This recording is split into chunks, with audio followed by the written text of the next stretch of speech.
Eating tasty food is one of the biggest pleasures in life. So many people might argue that even though eating an unhealthy diet is not good for them, they don't want to jeopardize the fun aspect of it, and therefore they continue eating unhealthy things. But one thing that I came to discover is that when you transition into a healthier eating lifestyle, you do not have to compromise on taste.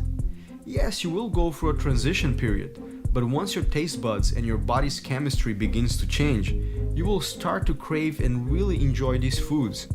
It is important to find food you like, and once you realize that almost every dish can be made plant-based, you will see that it's not that hard at all. There's such a stigma with the word vegan, I guess, that people just get automatically turned off and just assume that it's gonna suck, but it's like it doesn't. It's, if anything, to me, and like that's another big thing of why I do it, because it's better. To me, I think food just is way better this way. I would say just try it. You know, you'll surprise yourself. When you're becoming vegetarian and you're giving up the meat and the dairy and the eggs, the only thing you know for food, you think you're gonna starve to death. You have to understand that marinara sauce and pasta and lasagna and bean burritos and oatmeal and hash brown potatoes and so on, things you love. That's where you get your calories and your protein, your vitamins and your minerals. There are so many beautiful, wonderful, amazing, delicious plant-based foods out there. In fact, when I started to do this, a whole world opened up to me. And when you begin to eat these nutrient-dense foods that are actually fueling you, that are actually nourishing you with all these amazing phytonutrients and micronutrients, and you start to feel good, your cravings change and your taste buds change. You know, that cheeseburger that you couldn't get out of your mind, suddenly you're not thinking about that anymore, and you're actually craving that kale smoothie. And that's something that happened to me that I would have never thought would have happened. People think that vegan food just tastes like crap, and that's not true. I think people think that being vegan might potentially be strange, that people are weird, that you have to be a hippie or you have to embrace wearing hemp clothes or something. You want to have a burger, you can have a burger. You want to have spaghetti and meatballs, you can have spaghetti and meatballs. You want to have fries, you want to have chocolate mousse, you want to have pumpkin pie, you want to have stuffing, you want to have, you know, even hot dogs. So when you're looking at the idea of taking the leap into this way of eating and living, don't look at what you're going to be not eating. Embrace and be excited about the adventure of all these new foods that you're going to be bringing into your life. Eating healthy will not do you much good if you can't afford it, or if it leaves a big hole in your pocket. So my next question was, is it possible to eat healthy on a tight budget? A common misconception is that a whole foods plant-based diet is very expensive. I routinely post pictures of my grocery receipt, and I take my whole bounty that I bought at the produce market and put it out on the table so people can see how much I end up with, and they're shocked. Whole grains that we buy in bulk are very inexpensive. You're gonna cut your grocery bills in half from a typical standard American diet. In the beginning, it might seem like a lot of effort, but in the long run, you're saving all this money for all the new clothes you're gonna have to buy for the new slim you that is produced from eating this whole foods plant-based diet. It's easy to go into those markets and say, there's no way that I can do this. But the truth of the matter is that it doesn't have to be expensive, it doesn't have to be inconvenient, it doesn't have to be difficult, it doesn't have to be time-consuming. And my experience is that it has actually simplified my life, and it's been cheaper than eating the other way around. At this point of my journey, I already had seen enough evidence about the benefits and safety of a plant-based diet for adults. But was this lifestyle also ideal and safe for children? Not only can children grow healthy on a plant-based diet, they'll grow healthiest on a plant-based diet. And we have an epidemic of childhood obesity, and children raised plant-based actually grow taller by about an inch. They grow about an inch taller than median companies, and most importantly, they grow less in a horizontal direction, right? They don't have the same problems with childhood obesity. So Dr. Benjamin Spock, the most esteemed pediatrician of all time, wrote one of the best-selling books in human history, recommended in his final edition, the 7th edition of his book before he died in his 90s, that all children should be raised with zero exposure to meat and dairy. And he did this because he saw what the older generations were dying from and wanted to get them off on a good start. I mean, the leading killers of our children will eventually be same thing: heart disease, cancer, stroke, COPD, diabetes, hypertension. These are diseases that can be prevented, in many cases arrested or even reversed with a healthy enough plant-based diet. As a new father, I wondered, how could I get my daughter to eat healthy, since getting her to eat anything at all can sometimes be a problem. There's so much junk being marketed to kids out there, and it is often difficult for parents to transition their children to healthier food options. I would not be surprised at all that if in 15, 20, 25 years' time, people will look back at the last 10 to 20 years and they'll say, how did those people give that food to their children? The big question that we get all the time is, how can I get my kids to eat better? I think every parent wants their kids to eat healthy, and it's difficult, especially when everywhere you look there's a fast food restaurant or a processed food snack that is being marketed towards children. And the first thing that I always say is you have to lead by example. As a parent, you can't be eating lousy foods and expect your children to eat healthy because you tell them to. So you have to walk your walk. That's number one. The second thing is I encourage all parents to make the preparation of meals and the shopping of food inclusive with their children. The more you can bring your kids into the fold, the more they're going to develop an emotional attachment to where their food comes from, how it's prepared, and the impact that it's having on their health. Really get inside their heads and sort of think how they would think. Telling them what is good, what is bad, won't probably work. You have to interact with them. You have to show them what's possible. Get your hands dirty. Get the kids to help you and let them own what they're doing. If you always put something in front of them in a silver platter and let them consume that information, it'll only work for so long. What you gotta do is you gotta get them involved, let them have the responsibility.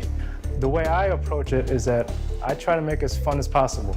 Use colors, use flavors, teach a little thing that they never knew about, use gadgets that normal people won't see, but I want them to go away with the feeling of accomplishment and something that they're eager to share to their friends, hopefully their parents. I think that's the best part. It's like holding a bird. You don't want to hold it too tight. You're going to hurt the bird. You don't want to hold it too loosely. It's going to fly away. That's something that each individual parent has a specific knowledge of their kid. I get the questions all the time. What do I do? How do I start? How do I tell my kids? Oh, they're going to be so disappointed that they're not having meat on their plates, that they're not having dairy. Try a vegan burger. It's basically the same thing. You just leave the meat out. That's great for kids, because why? You're going to put that burger on that bun. You're going to put all the fixins on that, whatever your kids like, and make it exactly the same. That's a great way to get started. I mean, I think with the younger generation, what's so exciting is that they get to start young. I mean, I'm not gonna have any regrets, but it sort of bums me out a little bit that I'm just now discovering this in my 30s, because I wish I would have done this when I was younger, because just the thoughts of like the energy that I would have had in college. I think the other thing is to not have hard and fast rules with your children. You can't eat that, and you have to eat this, and instead respect them as independent, sentient beings who have the wherewithal to make conscious decisions for themselves.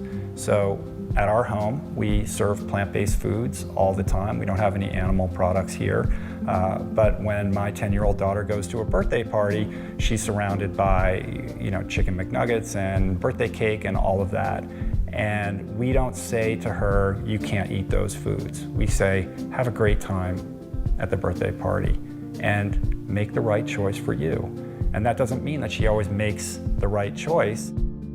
That way, you are empowering them. This is a lifetime we're talking about. This is a long road ahead. So it's about getting your children to think consciously about their own choices, so that when they reach the age of maturity, they are informed and educated and prepared to be responsible stewards of the planet and responsible stewards of their own bodies. I could not make a film about food choices and not explore the topic of organic versus non-organic. It seems that everybody is obsessed with those words and is becoming increasingly averse to foods that don't carry an organic label. Others fear that consuming more plant-based foods might be damaging to their health due to the increase of pesticides in those foods. But should this really be our biggest concern? Fear of pesticides should never keep anyone from maximizing their fruit and vegetable intake. There's been like kind of computer modeling studies that suggest that, so for example, if half of Americans ate a single more serving of fruits and vegetables a day, we'd prevent 20,000 cancer deaths every year. Just half of people, just one more serving, 20,000 people would not have died from cancer who would normally have died if they hadn't done that. So that's how powerful fruits and vegetables are. But because these were conventional, pesticide-laden fruits and vegetables, they estimate that the extra pesticide burden from all those extra fruits and vegetables would cause 10 extra cancer deaths. So in all, it would only prevent 19,990 cancer deaths. I mean, that's what we're looking at. You get this tremendous benefit. And then a tiny bump in risk. So okay, great, choose organic whenever you can. Why accept any risk? Why not get all benefit? Sure, but we should never let concern about pesticides in any way dissuade us from stuffing our face with as many healthy fruits and vegetables as possible.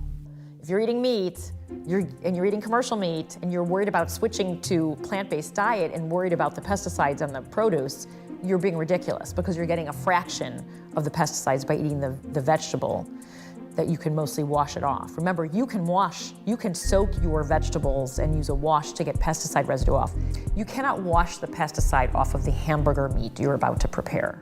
I encourage people just to go ahead and buy whatever produce they can afford, whatever produce looks the freshest that week in the grocery store, and whatever's on sale. So that's where they're gonna save money, is not worrying about, I have to buy organic bell peppers and they cost me $4 each. That's not a sustainable lifestyle.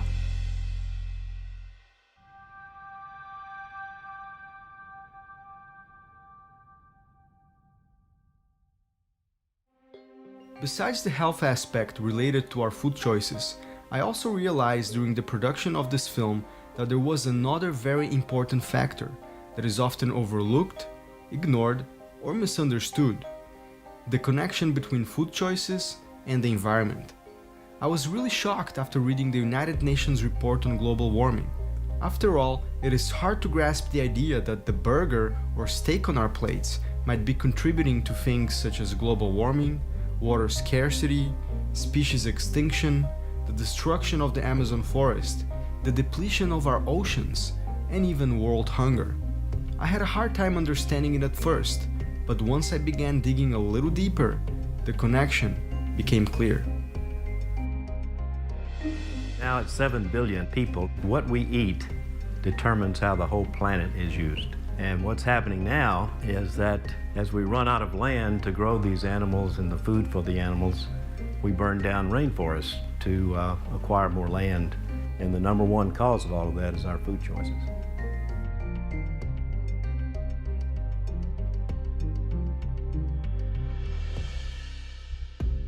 It's expected to have a 40% shortage in freshwater supplies by the year 2030. We have, again, irreversible loss of biodiversity, ecosystems, and extinction of species faster than we've ever seen before. For the past 65 million years, we have a world hunger issue with a little less than 1 billion people on Earth suffering from hunger, with about 350 children dying from hunger each hour. You might be asking yourself, how is all that possible? And I had the same questions, because in fact, many of these issues are not only related to our food choices. Many are very complex problems with several social, political, economic, and cultural variables. But here are some intriguing facts. 70% of our arable land is used to grow crops for animals and not humans. It takes on average 2,400 gallons of water and 12 pounds of grain to make 1 pound of beef. 5 million acres of rainforest are destroyed every year so companies can graze animals and grow food for these animals.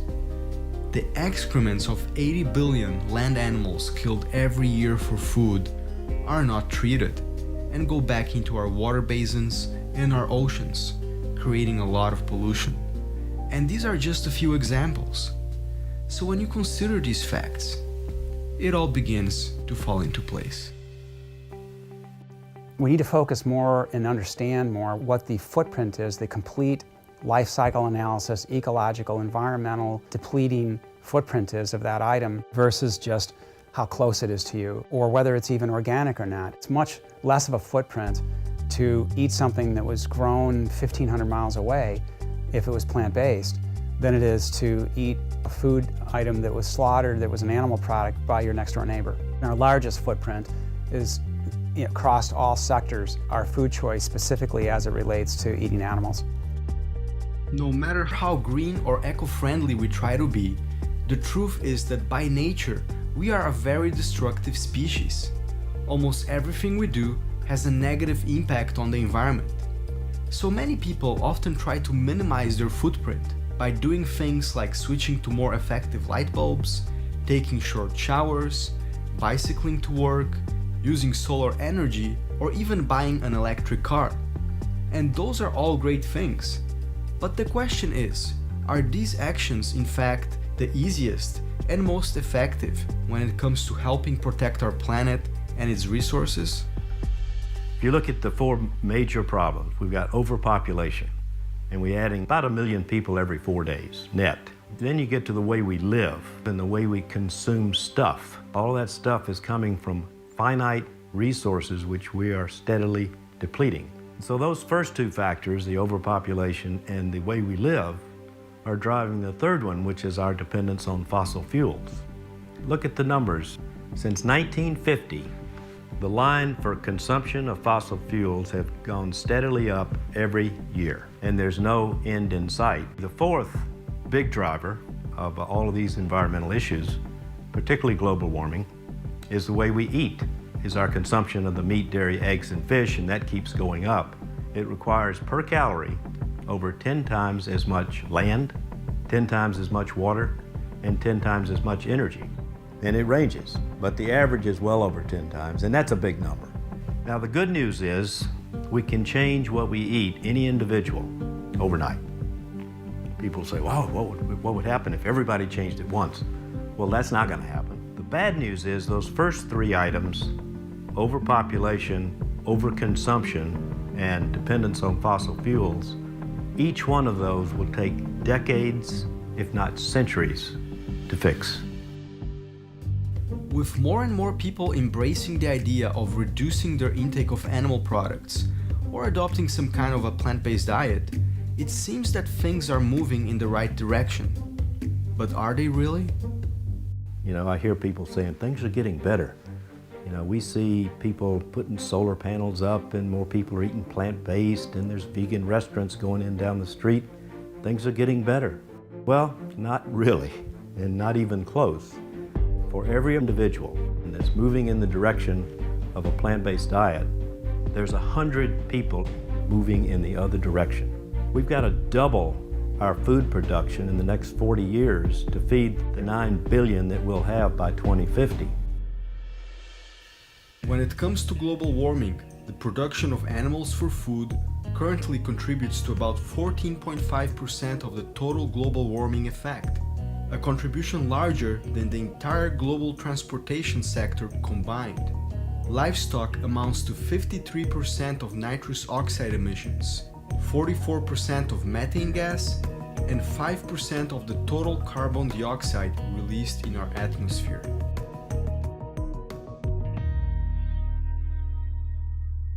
Raising livestock and eating fish and also producing dairy is one of the largest contributing factors to climate change. And the public needs to know this, and policies need to be enacted to help eliminate that. It's one of the easiest ways that we have to not just adapt to, but to mitigate climate change. and it can be done as easy as just changing out what you have on your plate.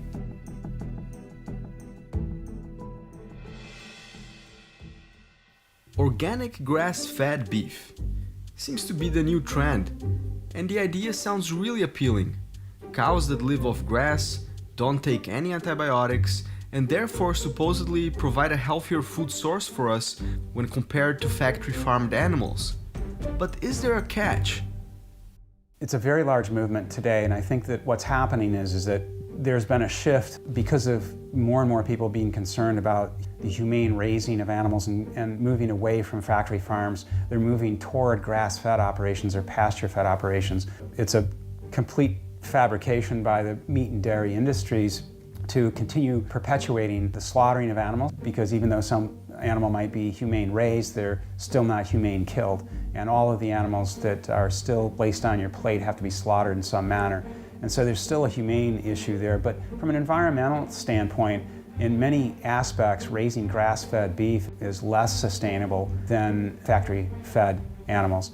And the reason is because it's so land intensive. It may require 8 pounds of feed to produce 1 pound of an animal product if it were beef, but in a grass-fed situation, sometimes it's 10 times that much. It may be 70, 80 times from a grass-fed to a grain-fed beef. Additionally, from a climate change standpoint, grass-fed cattle produce 40 to 60% more greenhouse gas emissions, meaning methane, carbon dioxide, land use changes, than a grain-fed cow would. Another thing often taken for granted is the depletion of our oceans. We often think of fish as a never-ending, self-replenishing food source, but the truth seems to be quite different.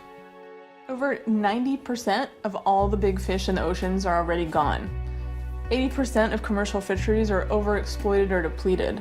The fishing fleets are chasing the last of the fish and have to travel further and further away from the land and deeper into the ocean to catch them.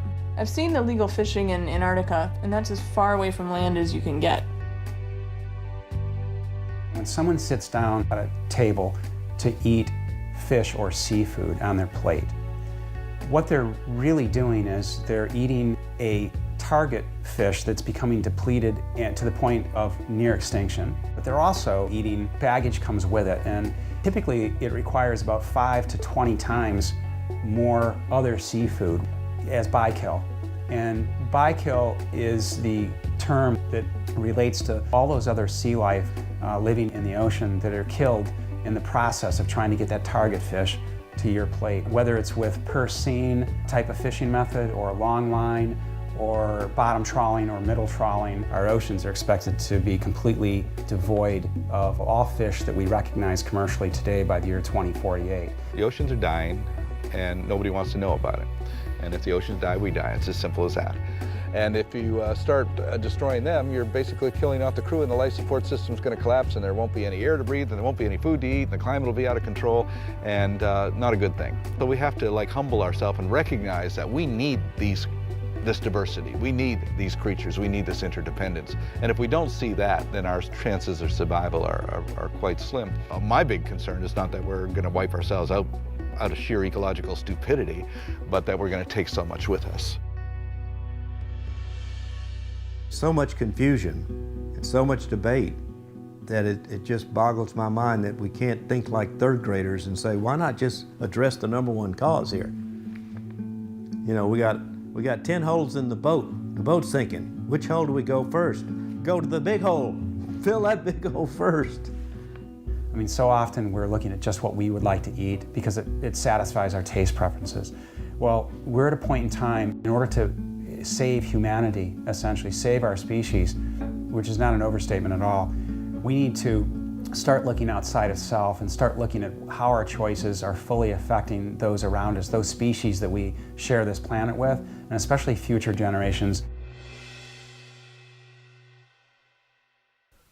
A couple years back, I saw a documentary called Earthlings that exposed the conditions in which farm animals are slaughtered. It made a big impact on me. I knew that animals got killed for food, but seeing how it actually happened and seeing the suffering, pain, and terror that these animals go through put things into a new perspective for me.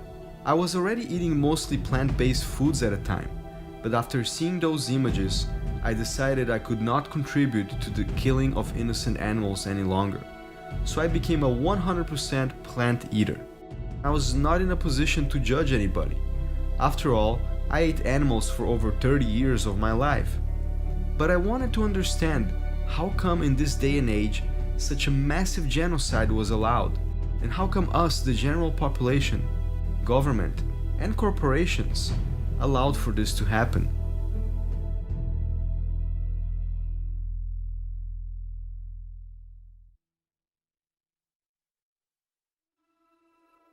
We love some animals and eat others because we have been born into an invisible belief system that conditions us to compartmentalize when it comes to animals. It conditions us to think of certain animals as edible and other animals as inedible. And the invisible belief system that conditions us to eat certain animals is what I call carnism. One way carnism remains invisible is by remaining unnamed. If we don't name it, we can't even think about it, so we can't question it. When we don't see something, obviously, it becomes much easier to maintain this mythology that there is no problem, there is no atrocity. This is not just something to eat. This is fuel for love, joy, work, action. This is life.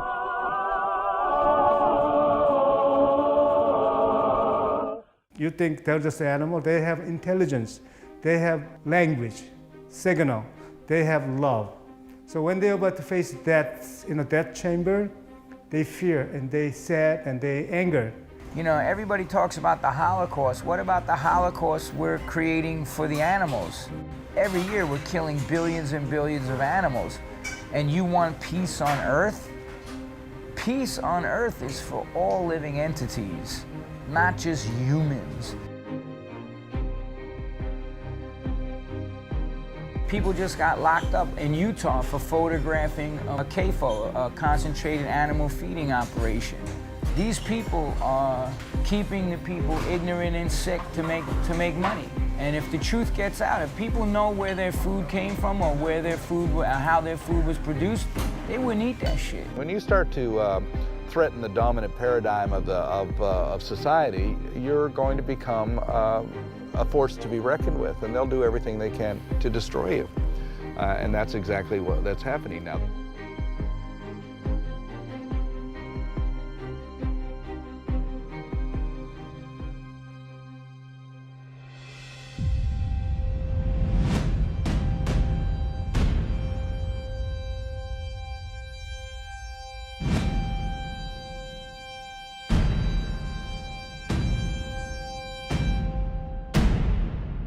There are still people who will see that and they'll be resistant. I mean, I was one of those people. You know, I grew up in Texas eating beef all the time, and I loved animals. I always loved the companion animals I grew up with, and you know, I never really thought much. I thought I was eating healthy. So I think a lot of the resistance that people feel is because we're so conditioned to eat these things all the time. We've been conditioned from a very young age. And even if we make the intellectual connection, even if we say, yes, I'm eating a cow, we still don't make the emotional connection, because if we did, we would feel the empathy that would cause us to feel disgusted rather than appetized. I couldn't pretend anymore that was eating that chunk of chicken breast was the same as the broccoli next to it. It just didn't, I couldn't fake it to myself anymore. And there's a reason why, you know, slaughterhouses and feedlots are not located in densely populated areas. It's not for lack of space, it's because people don't want us to see it. And then those animals go on a long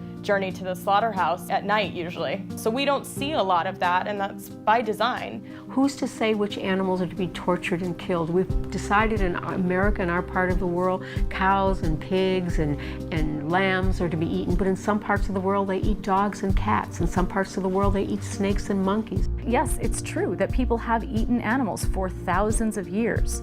But today, for many people in the world, there is absolutely no need to eat animals. You know, we are causing, as human beings, massive suffering to other sentient beings, suffering that is completely unnecessary. When eating animals is no longer a necessity for survival, then it becomes a choice, and choices always stem from beliefs. There is a popular myth that perpetuates the idea that fish don't feel any pain. That makes it easier for people to consume it, since it seems to be more humane. But is it really true? Fish have proprioception, they have feelings, and so there are a number of researchers that would tell you very clearly that it's a very uncompassionate way to eat. You're slaughtering between 1 and 3 trillion fish per year, and all of those fish have sensory reception, they all have feelings. The industries depend on keeping these facts out of our consciousness. So for example, we learn to resist taking in information from those who may help us begin to question carnism. If you shoot the messenger, you don't have to take seriously the implications of their message. So we need to educate our children the true meaning of what these animals really are. By showing and by awareness about life of the pig or chicken is very much same as life of cat and dog.